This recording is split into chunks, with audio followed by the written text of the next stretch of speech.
Thank you so much for being here with us today. So this is understanding the testing landscape. I know so many folks definitely register for a lot of sessions, a lot of webinars, and then they forget like, which one is this one? So just a friendly reminder, we're gonna talk about all things ACT and SAT during the session.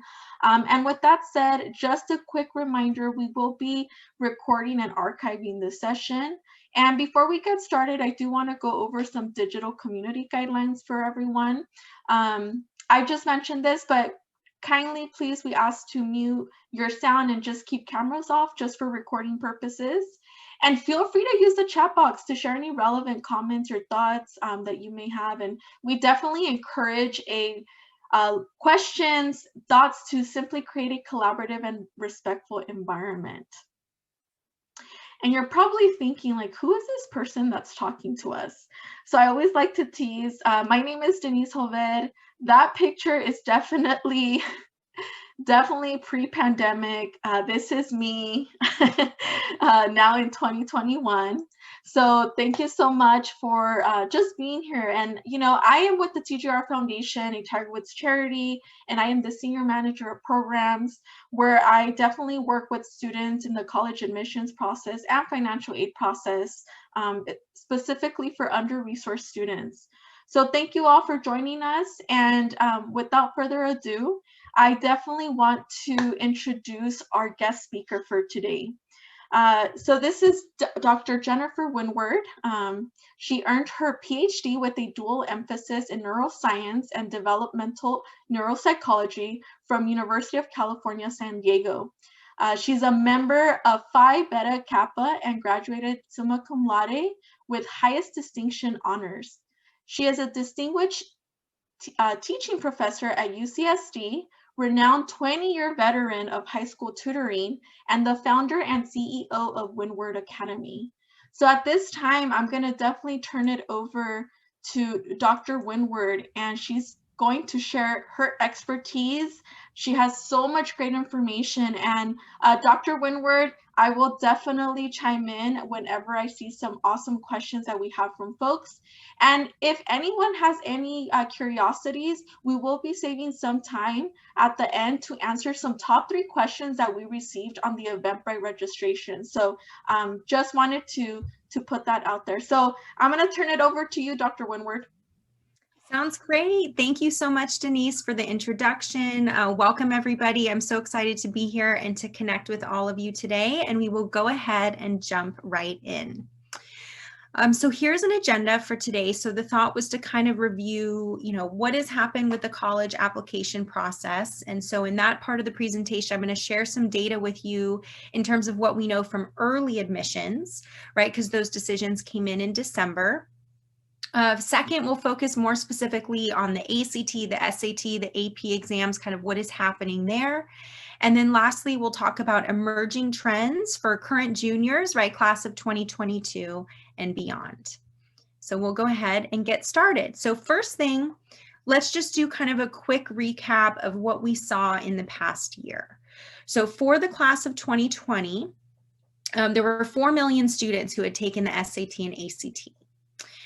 Clearly, a year ago tomorrow, right, we had the COVID pandemic really escalated in our country, led to school closures, etc. How did the school closures specifically impact testing? Well, ACT and College Board canceled exams, right, because they were supposed to be proctored in school settings. With schools being closed, there wasn't a safe place for students to be able to take these exams. The result of that in terms of admissions for colleges and what those requirements were is that then we saw a shift. So 95% of selective 4-year colleges became test optional, right, as a result of the cancellation of these exams. In the fall of 2020, more than half of students who were registered to take an ACT or an SAT were not able to take the exams. And then what did we see kind of with the class of 2021, right? So our current seniors who are getting ready to graduate, when they applied for early admission or when they applied for early action or early decision, what did we see kind of happen in that pool? Again, I'm going to share a lot more data with you on that in a second. We did see that a lot of college applications increased while admissions rates decreased, right? So again, this is kind of a capturing of the past year, and we're going to dig into more specifics in each of these areas as we explore what's next. So here's kind of a quick comparison for you. So you can see like what was, happening for the class of 2020. So that's of course pre-COVID. What happened for the class of 2021 in terms of the testing policies for universities, right? And what percent of them kind of required the ACT and SAT and then ended up shifting to more of a test optional format. That test optional format could have either been for a one-year trial that colleges announced, perhaps a multi-year trial, or some even shifted to become test optional permanently. And remember that the test optional movement was already occurring prior to COVID, right? As more colleges were shifting to becoming test optional. Of course, the COVID pandemic kind of forced a lot more colleges into that category when they just had to be test optional as a way to be fair to students who were applying. So the question, of course, now is, well, what does this mean for class of 2022 and beyond, right? What does this mean for juniors, right? There are colleges where if you looked at their website 1 week ago, they said that they were going to require ACT and SAT for class of 2022. And then if you go to their website today, it says that they're staying test optional. Right? This is incredibly confusing for families of juniors who are kind of in the middle of trying to figure out, do I need to take this? Do I not need to take this? So again, that's what we're hoping to elucidate for you today. Just found some quotes from the USC and Stanford websites, just to give you a little bit of a sneak peek into kind of how our college is framing this test optional movement and testing policies.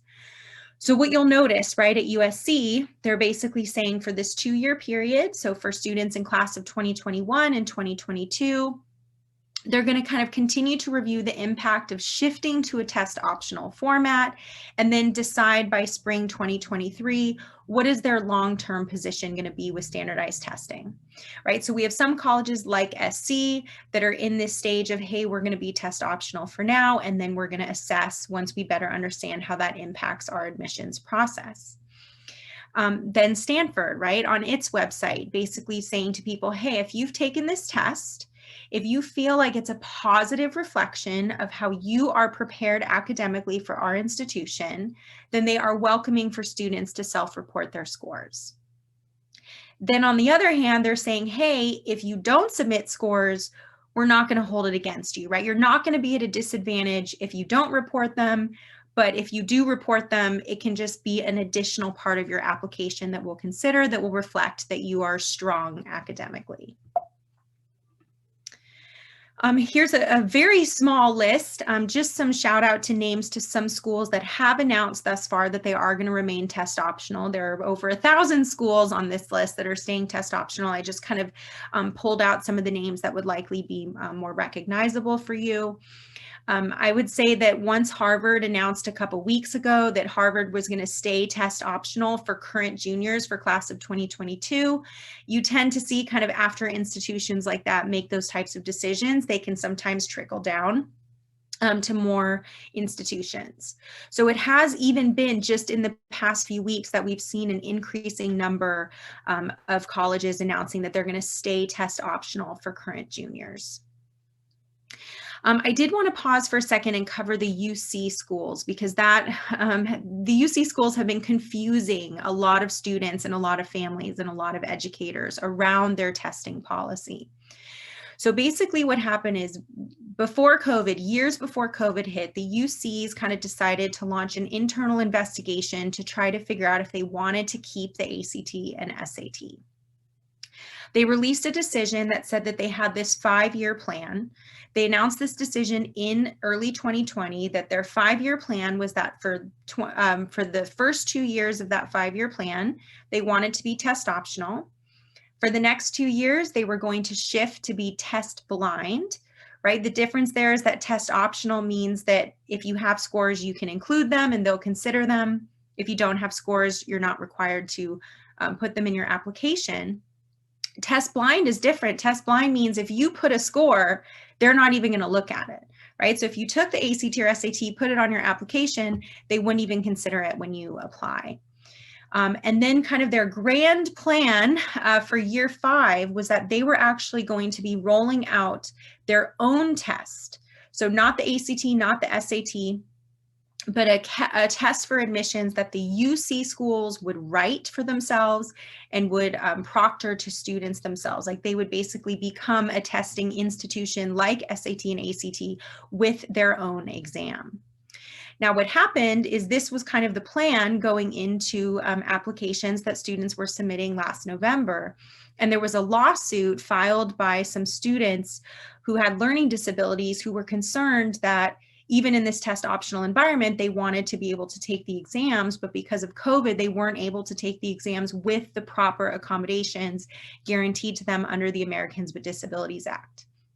So a California judge basically forced the UC system to become test blind last year, even though they were planning to be test optional.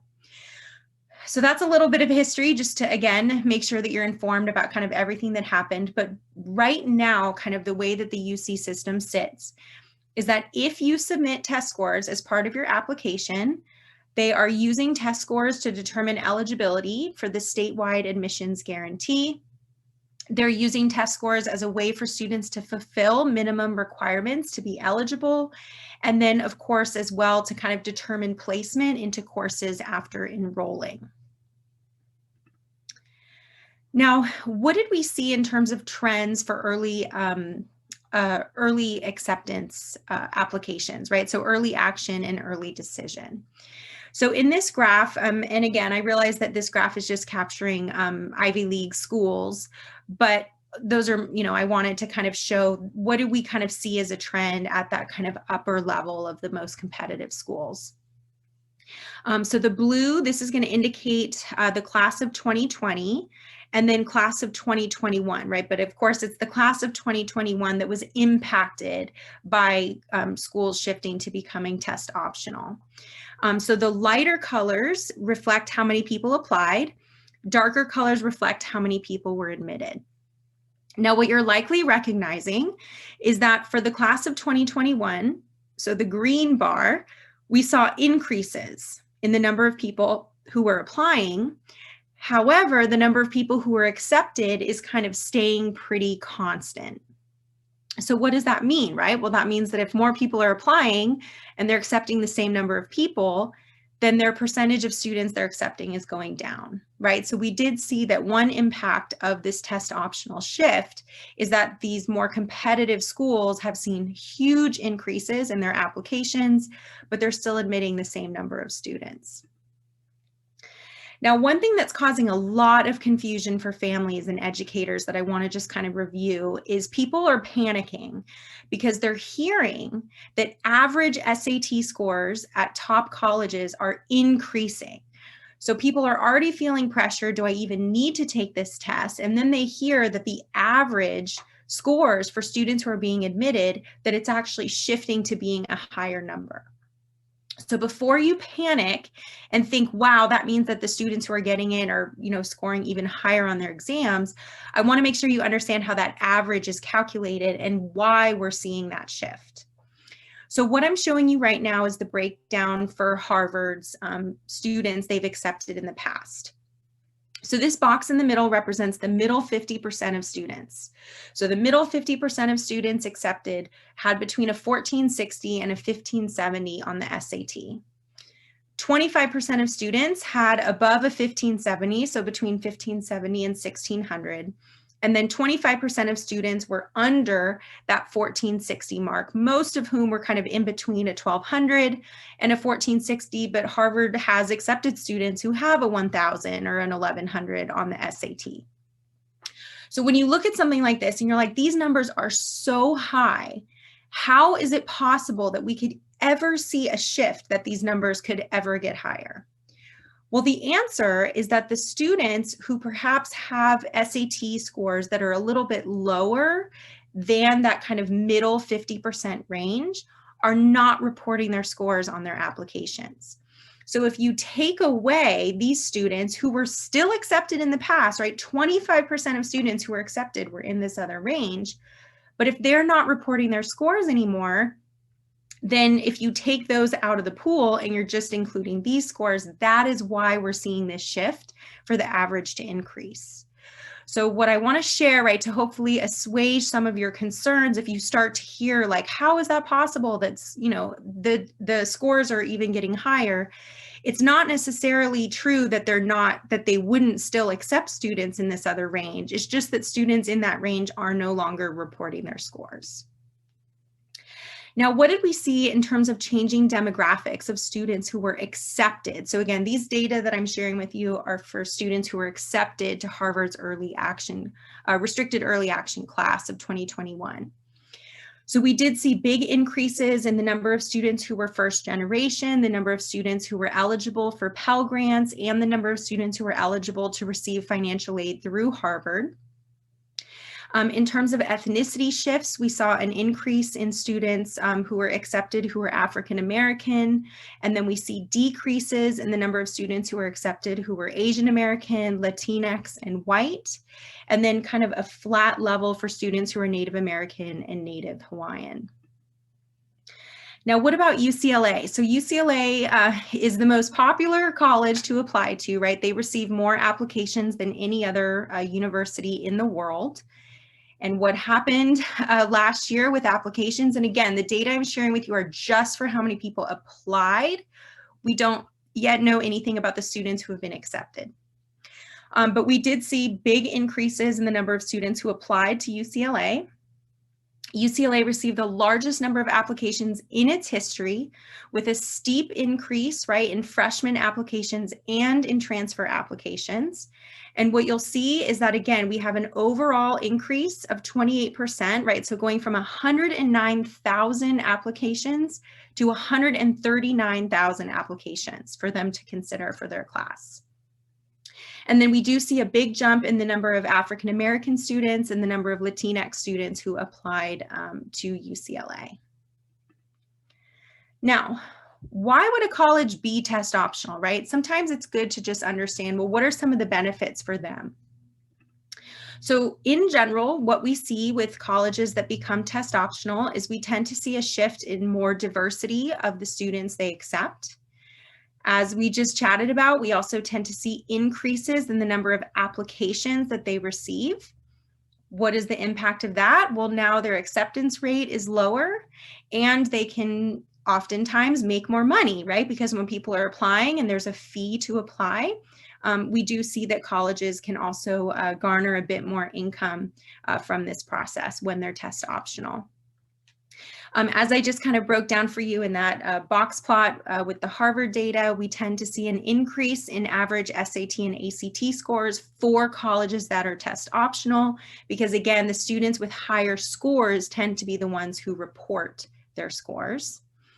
And then we also tend to see that a school can increase its ranking in the US News and World Report because being test optional is actually part of that formula. Now, in terms of specifically the impact of COVID on standardized tests, what are some changes that we've seen that have happened recently?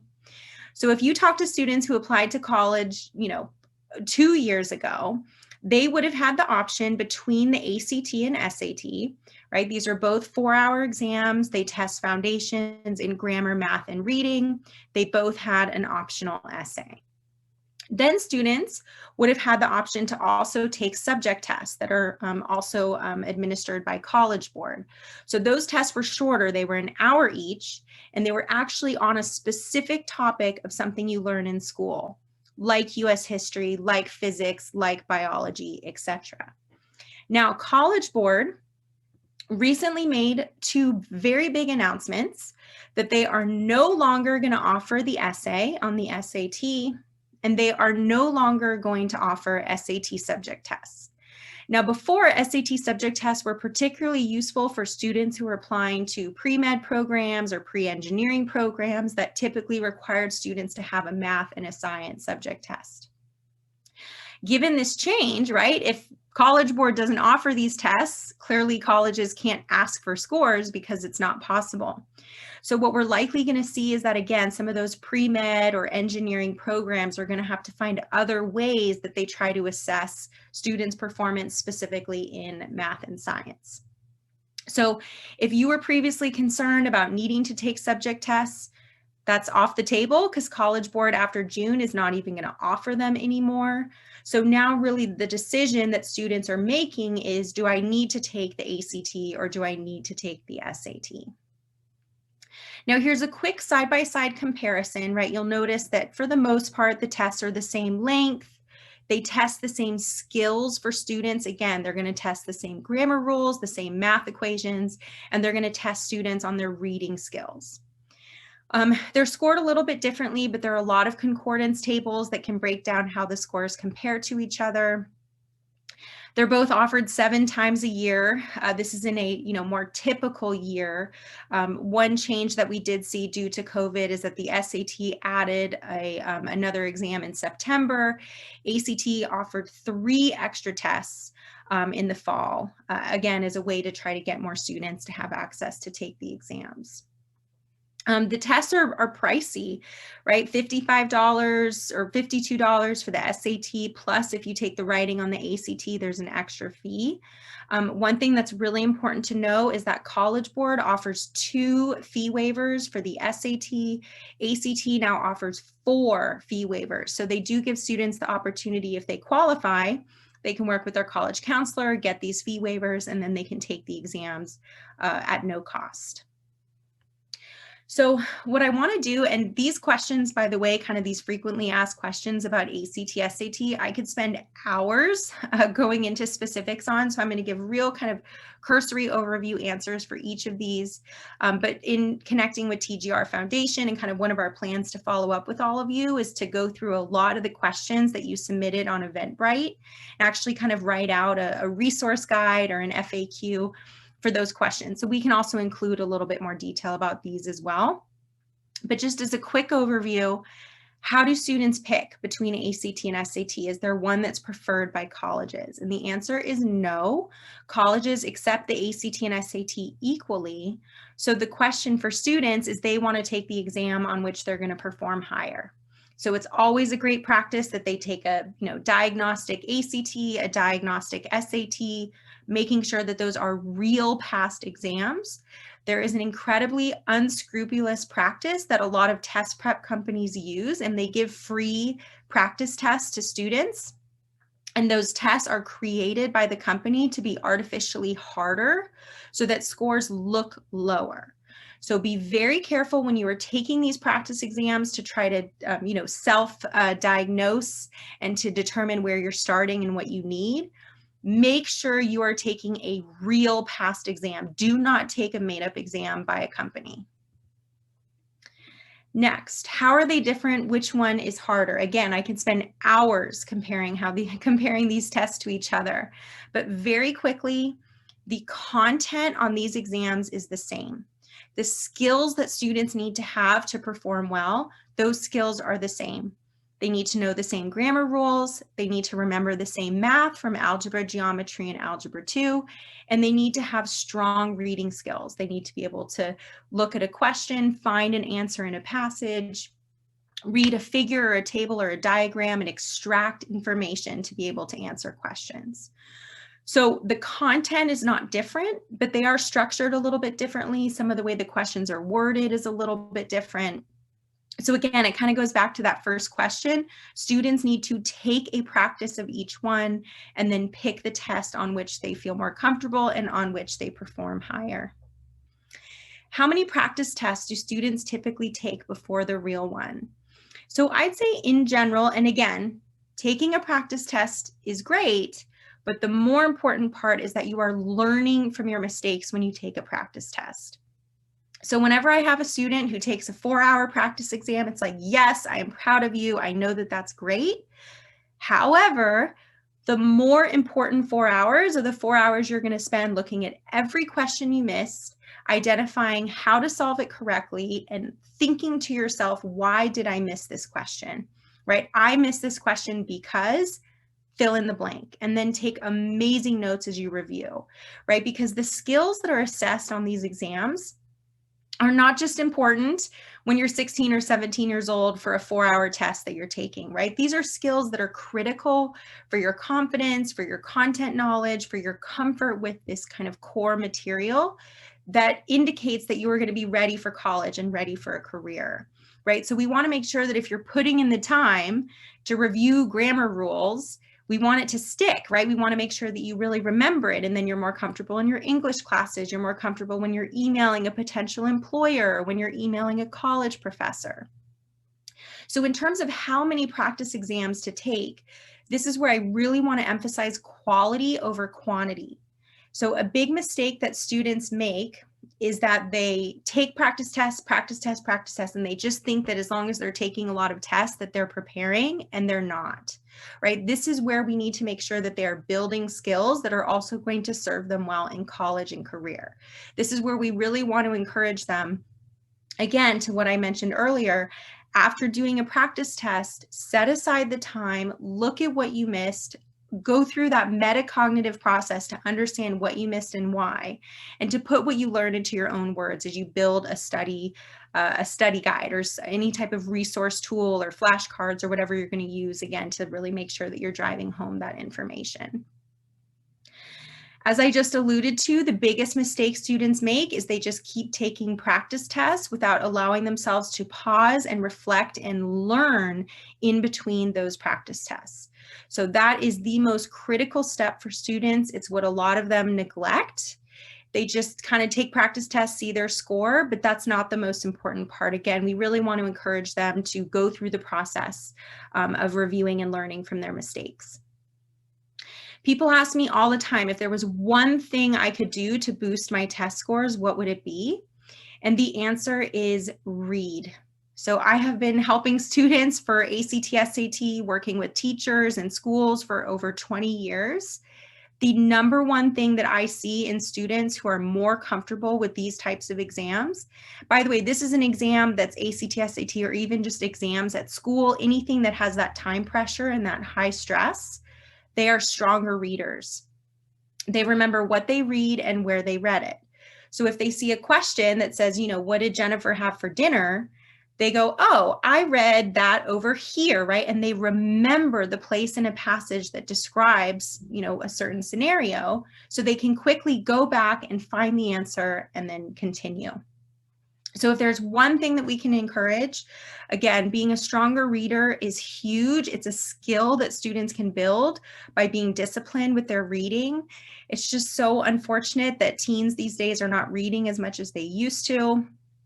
So as much as we can encourage that practice, of course, it also translates into school and how they feel at school, because if they have to read chapter 8 for AP US history, if it takes them 2 hours to read it versus 4 hours to read it, right? Again, when they have those stronger reading skills, it really trickles into all of these areas and can make, an academic experience much more comfortable and have them feel much more confident.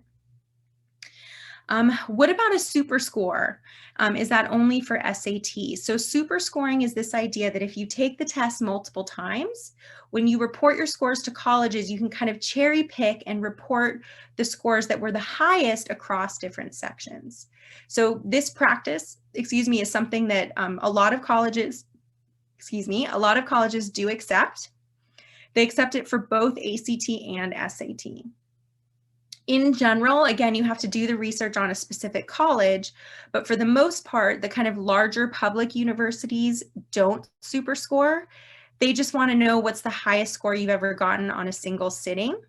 Whereas some of the more competitive private schools tend to super score, because when they let students cherry pick across multiple exams, what happens? Well, the scores are higher and the averages are higher, which then they get to report and have it kind of look like the tests or the students they accept have those higher score ranges.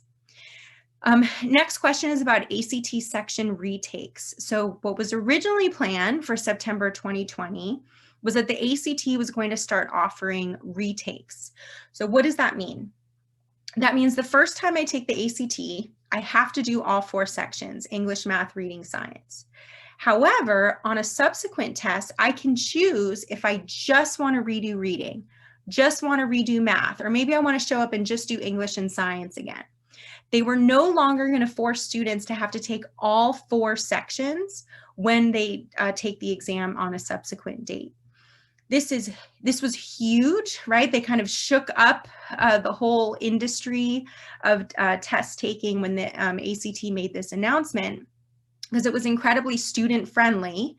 And also a lot of people really felt that this was more fair to students, because if they're tired after taking a test for 4 hours, give them a chance to redo the science, right? That last section where students tend to be really drained, let them just show up, just do that section. And then if they do better, then of course that score could then build into that new composite and that super score.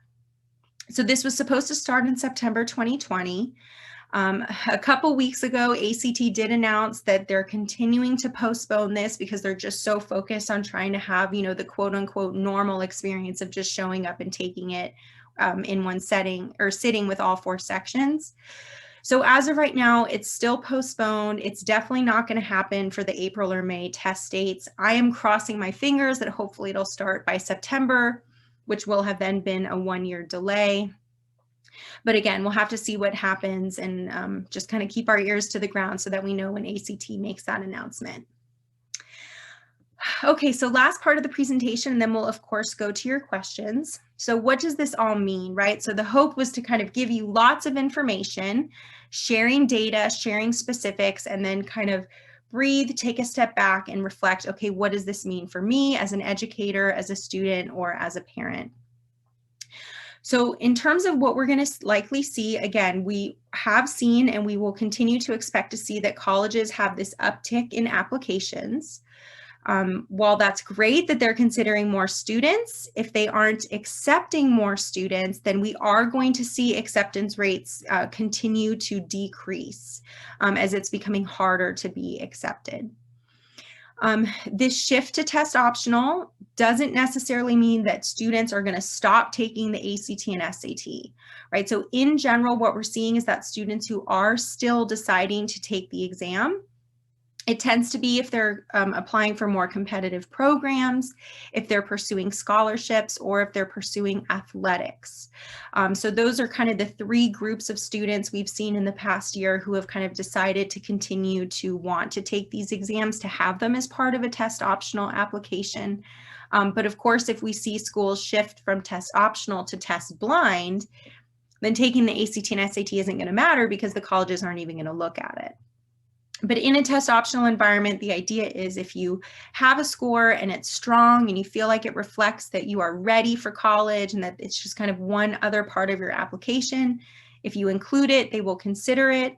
Whereas if you take the exam and you're concerned that you're not really close to that middle 50% of the students they've accepted historically, it's just kind of nice that you can try. And then if you feel like your score isn't going to add to your application, then you can just apply without it. As we kind of broke down for you earlier, we do expect to see that the average test scores are going to either stay where they were pre-COVID or possibly even shift higher, because again, the test optional movement, what we tend to see is that students who do submit their scores tend to be higher. Another thing that I think is really good for students, because again, if nothing else, COVID has kind of thrust a lot of young people to do a lot more reflection about who they are, what they care about, you know, as they're kind of discovering their values and their identity, right? There's been a lot of that in the past year with young people kind of thrust into this environment in which they really do a lot more reflection. So what's happening is that if colleges don't have an ACT or SAT data point, what do they have to look at in an application, right? Well, they have to be more holistic in the sense that they're going to look more at students' experiences. They're going to read the letters of rec from teachers a bit closer. They're going to really make sure that a student has demonstrated interest in a college, and they're really going to assess a student's character. Again, all of this is good, right? Because as students are applying to college, they deserve a holistic review, right? Their experiences matter. What their teachers say matters. And the fact that if I'm applying to, you know, fill in the blank university, Well, if I can show that university that I really care, that I connect with unique programs or professors or classes or experiences, if I can show that I'm a good fit, that's a good process for me as a student because I've done that research and I've identified that connection. And it makes my application more compelling because I'm able to be really specific about how I see myself contributing at a college. Okay, so a few concluding thoughts, and then again, we'll go to your questions. So for students, you're probably sitting there, your mind is kind of swirling with a lot of the data that I've shared with you. So what I want to kind of reassure you of is, remember, in a test optional era, which we are in right now, and which we will likely see continue for students who are current juniors, trying the exam, again, if you have a strong score that you feel is reflective of your abilities and your readiness for a university, it will only help you, right? It will not hurt you to try. But when you decide whether or not to take the ACT or SAT, right? There are families right now that are struggling beyond anything that they imagine, where if you even process as a junior trying to add something else to your plate, like trying to review or prepare for these exams, if it is something that is going to have like a huge impact on you and your mental health and your family stability, then take the fact that it's optional and focus on those other areas that are more important. If you are in a position that you are lucky that you have a little bit more time, or you could review for these exams and take them and perform again in a way where you're kind of right in those colleges' averages of their past, or of the academic profiles for students who have been accepted in the past, okay, then you could decide to take the exam and you could decide to try. But this is going to be an incredibly individual decision, right? I cannot sit here and give advice that is going to apply to all juniors, right? This is incredibly personal. So I just want to encourage students to really think about their goals, to think about their target college's average academic profile, and to think about themselves, right? And their lives and what they have going on and what is realistic for them, and kind of use all of that to make a decision with their family or to make a decision with their college counselor about what's really best for them. In terms of educators, definitely ways that educators can help students if they are preparing for these exams is just to remember, I think sometimes people think about the ACT and SAT and they think it's statistics and calculus and all this really hard content. And I think sometimes for educators to remember that what's tested on these exams is really just those core foundations in grammar, right? Where do you put a comma? Where do you put a semicolon? Where do you put a colon? Being a strong reader, right? Remembering math equations. What is circumference versus area of a circle, right? That's what's on these exams. So I think that for educators to remember, okay, if I can think about the skills that my students need, I want them to understand how to look at a figure or a table or a diagram and understand, you know, if there's a light gray versus a dark gray, you know, in a bar graph, what does that mean? And how can I extract information and data? Right? These again are just great skills for young people to learn, regardless of whether they're taking these exams. So I think for educators to really focus on just building those skills and reinforcing those skills, it can make this process just more natural for students, where again, we're just building their skill set versus prepping or doing test prep. It's much more about life prep, right, is what's important and what we want to emphasize. And one thing I can share too, because we work with hundreds of schools around the country, you know, supporting them with ACT or SAT prep that they do in their schools, is a lot of that tends to live in a, you know, junior seminar class or an advisory class or an after school program.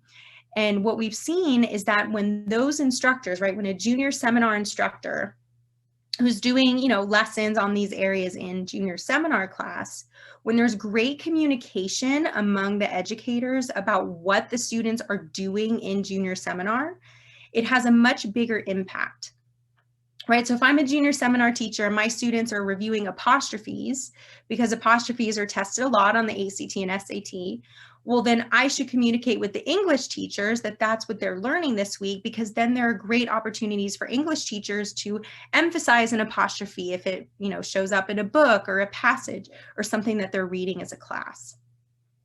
So again, I think sometimes for educators, it's important to remember that this is all about building skills, and how can we find ways to integrate that naturally into what we're teaching, and to really communicate to with each other about what those skills are that we're emphasizing and really trying to have students build. So then again, it's a great team effort, and students get a lot more reinforcement and exposure.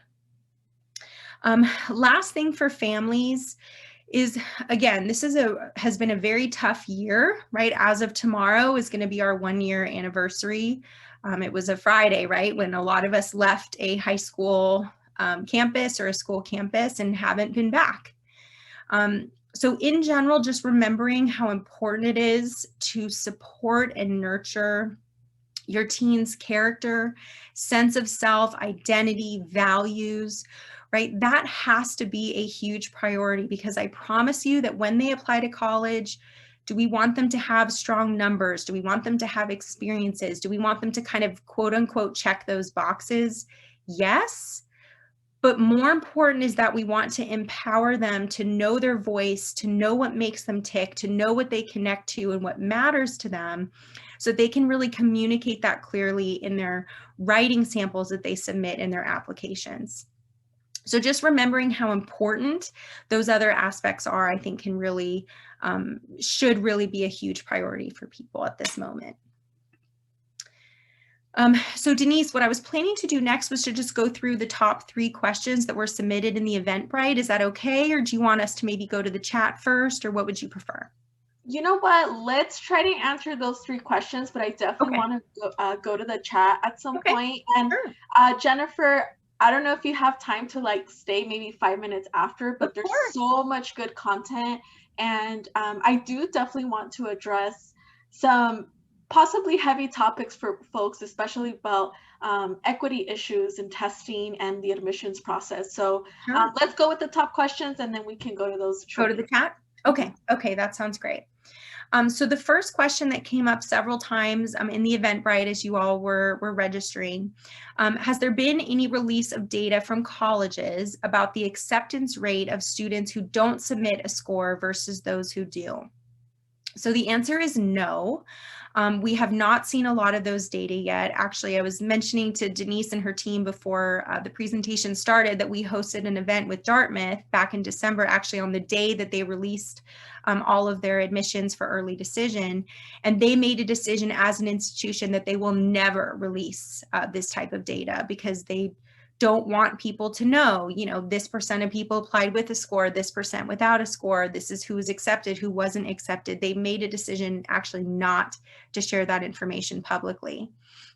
So we're going to have to see what happens, right? We might need to revisit this question in May or June, when possibly some colleges might release some of those data from their regular decision pool for students who are getting admitted, you know, right now in March by April 1st. So we will hopefully be able to revisit this. Of course, students are going to talk to each other. They're going to go to blogs. They're going to look online.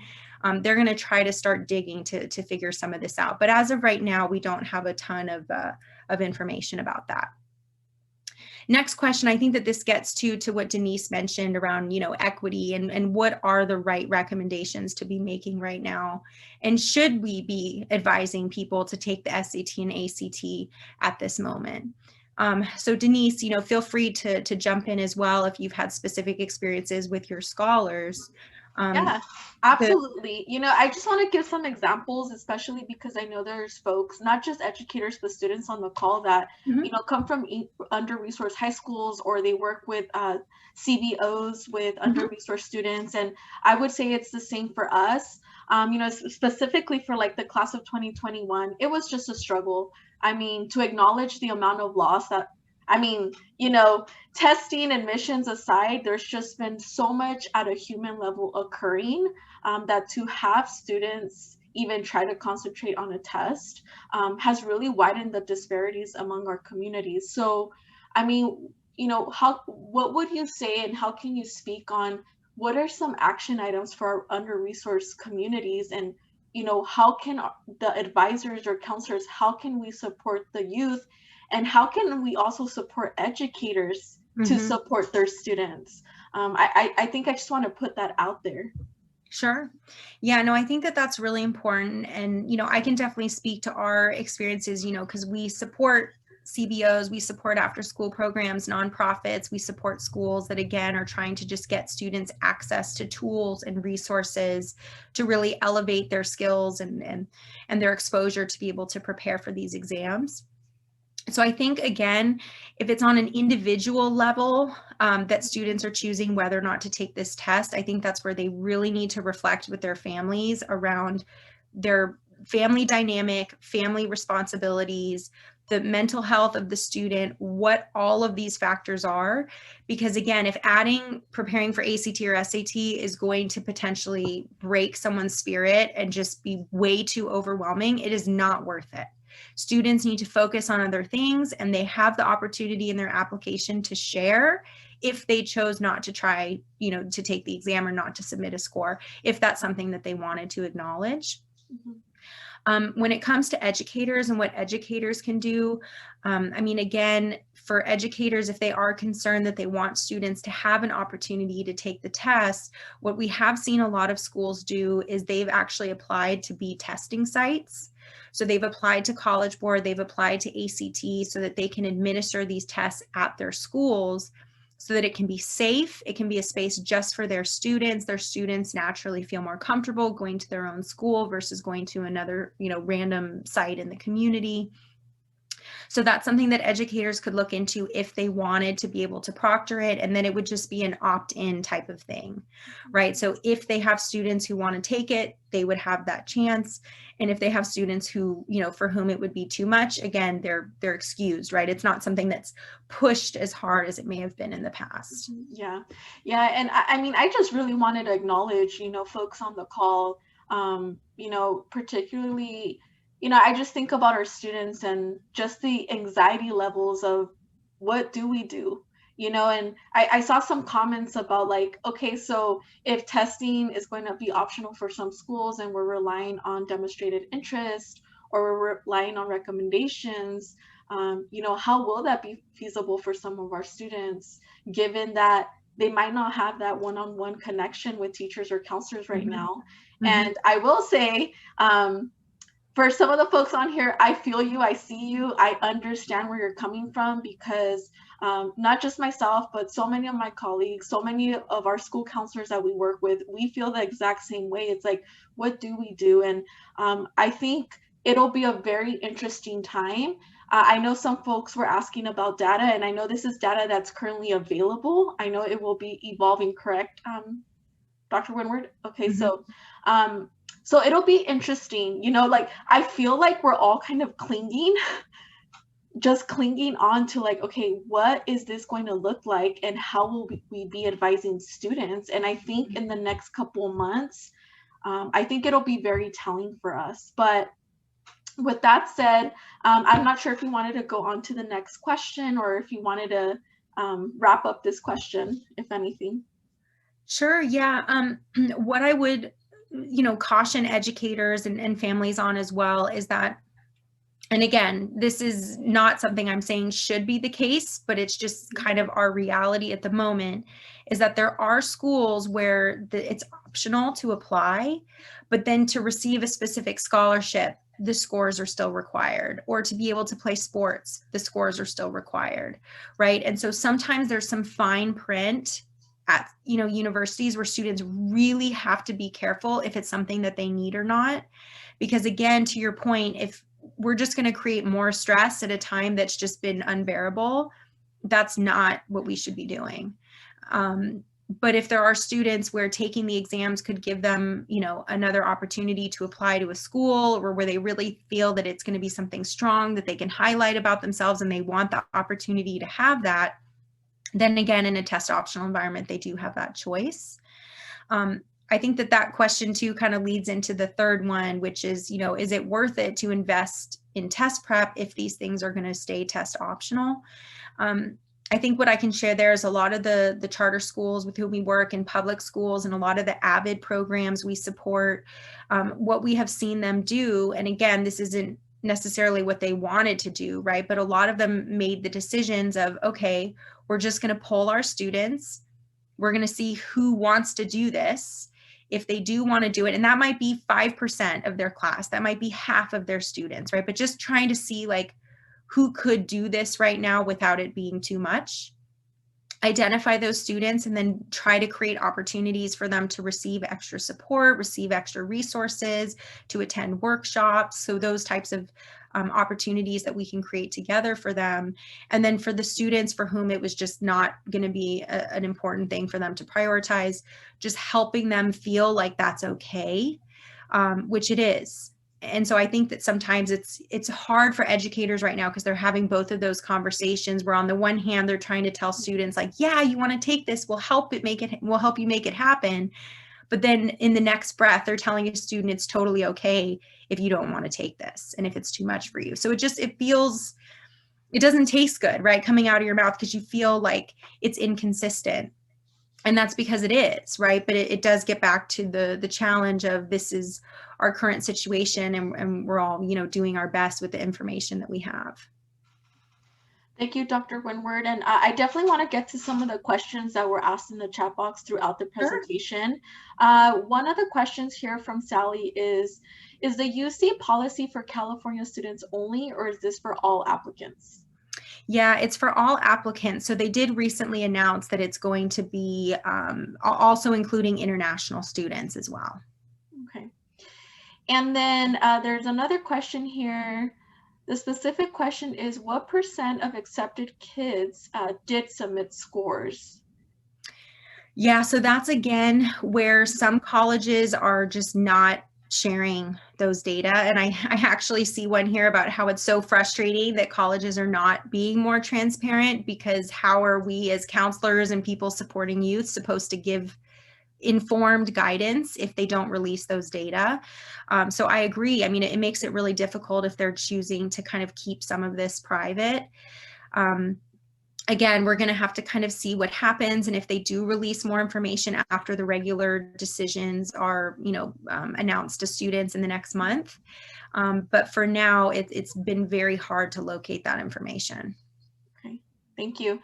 And then we have another question here. What admissions eligibility requirements does the SAT, ACT meet?